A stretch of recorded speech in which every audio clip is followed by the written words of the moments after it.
Hi guys, this is your D and for today, isi-share ko sa inyo kung ano yung naging experience ko bilang isang first-timer solo joiners. At ayoko na maging solo joiners ever again at may rason yun. Sa lahat ng mga desisyon natin sa buhay, may mga pros and cons talaga na pangyayari. Pero at least na-experience mo yun yung mahalaga. Yes, at bago ko sabihin kung bakit ayoko na mag-solo joiners ever again, ay eto muna yung ikwento na sasabihin ko.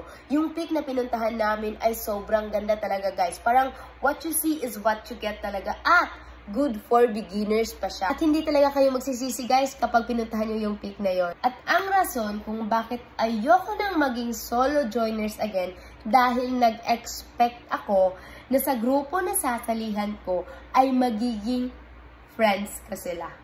Pero hindi. Kaya huwag talagang mag-expect. Nakaka-hurt. Oo. Based on my experience, lahat ng nakasama ko dun sa grupo ko ay parang magkakilala na sila lahat. Parang ako lang talaga yung hindi. Oo. And nag-expect pa naman ako na magiging ka-close ko sila. Pero hindi. May kanya-kanya talaga silang mundo. Oo. But it's okay. At least, na-experience ko yon. Siguro may kanya-kanya naman tayong mga experience.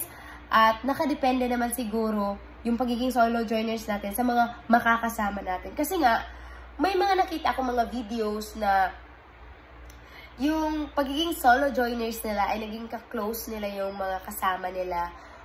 Akala ko kasi ganun. Pero hindi pala. Iba-iba talaga. Pero at least, diba, napuntahan ko yung peak na yon and I am very thankful. And sa organizer, thank you so much, and dun sa girlfriend niya and sa friend ng girlfriend niya, thank you so much. And yun lang. Basta maganda yung pick na puntahan ko, yun yung mahalaga. Ma-experience ako sa pagiging solo joiners at yun yung mahalaga. Yun lang.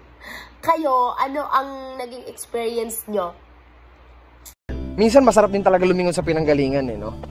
Para makita mo kung gaano nakalayo yung narating mo. Minsan, akala natin nagtatagumpay na tayo, akala natin tagumpay na yon. Pero ang tawag lang pala doon, false summit.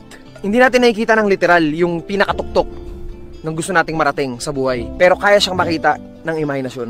Hanggat meron kang imahinasyon, meron kang misyon.